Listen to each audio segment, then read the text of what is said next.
TBM. This is a battlefield ballistic missile category that usually overlaps with close-range and short-range ballistic missiles rather than being a perfectly separate range class. With ranges usually in the close-range or short-range band, its purpose is to destroy high-value enemy targets behind the front lines. This can include command posts, ammunition dumps, airfields, and troop concentrations. They provide a core-level commander with a powerful, long-range fist to strike critical targets. The American ATACMS and the Russian Iskander are major examples of tactical or short-range battlefield ballistic missile systems. Quasi-Ballistic.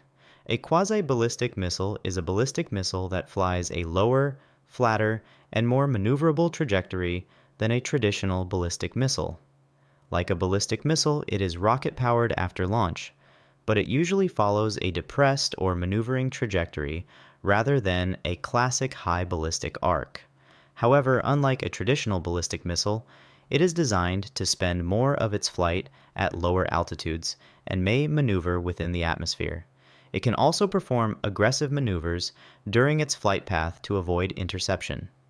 By flying lower than a traditional ballistic missile, it can reduce warning time and complicate tracking by some radar systems. The Russian Iskander is a prime example of this type. SRBM. An SRBM usually has a range of roughly 300 to 1,000 kilometers.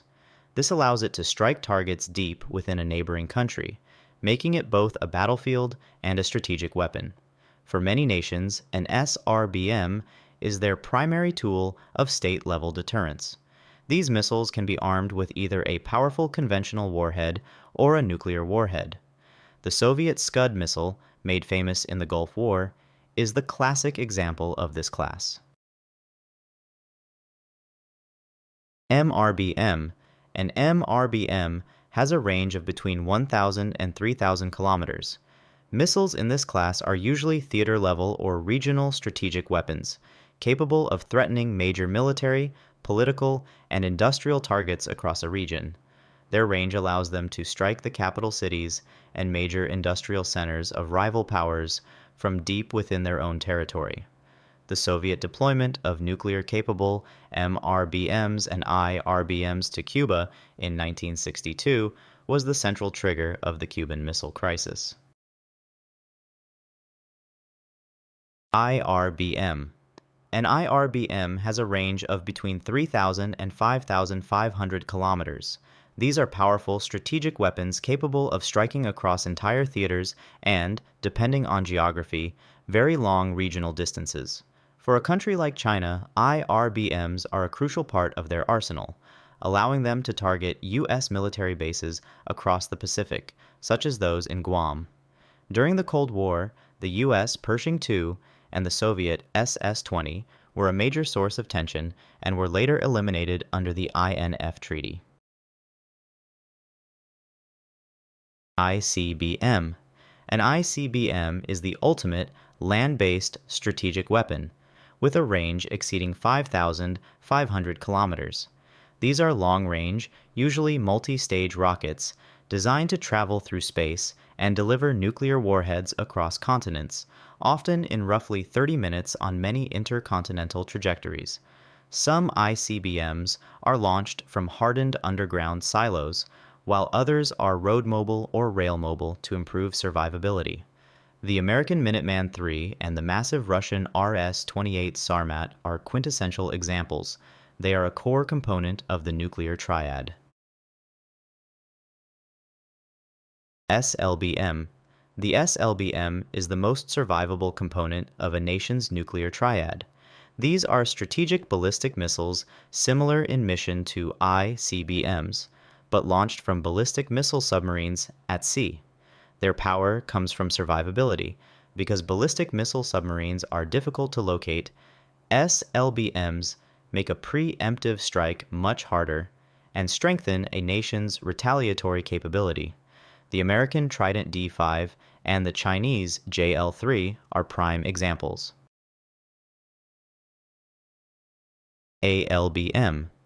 This is a less common but still significant type of ballistic missile that is launched from an aircraft. An ALBM is a ballistic missile carried and launched by an aircraft, which may be a bomber, fighter, or modified interceptor. The bomber flies to a designated launch point and then releases the missile, which then ignites its own rocket motor and flies a ballistic trajectory to the target. This method provides greater flexibility and range than a ground-based missile. Russia's Kh-47M2 Kinzhal, while often described as hypersonic, is classified by CSIS Missile Threat as an air-launched ballistic missile.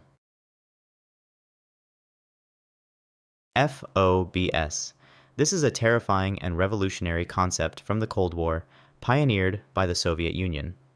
A FOBS was an orbital bombardment concept related to ICBM technology, designed to place a warhead on a fractional orbital trajectory rather than a normal ballistic arc. Because it used a fractional orbital path, it could approach from unexpected directions, including southern routes that Cold War U.S. early warning systems were less optimized to detect. Just before completing a full orbit, the weapon would deorbit and re-enter the atmosphere to strike its target. SALT II explicitly prohibited fractional orbital missiles, but the treaty was never ratified. Modern concern is not ordinary HGVs, but possible FOBS-like systems combined with hypersonic glide vehicles. HGV. An HGV is a maneuverable hypersonic glide vehicle carried by a rocket booster, combining very high speed with atmospheric maneuverability. It is launched on a rocket booster to a very high altitude, but instead of following a predictable arc, it detaches and becomes an unpowered glider. This glider then travels at hypersonic speeds, faster than Mach 5, while maneuvering through the upper atmosphere on a less predictable flight path. This ability to maneuver at extreme speeds makes HGVs much harder to detect, track, and intercept with current missile defense systems. ASBM. This is a specialized ballistic missile designed to do something extremely difficult: hit a moving warship at sea. An ASBM requires a sensor network to detect and track the ship, plus precise terminal guidance, often with a maneuverable re-entry vehicle, to hit a moving target at sea. China's DF-21D and DF-26 are the most famous examples, and they are considered a major threat to U.S. naval forces in the Pacific. What do you want me to cover next? Let me know in the comments down below. Please also remember to like and subscribe if you enjoyed this video.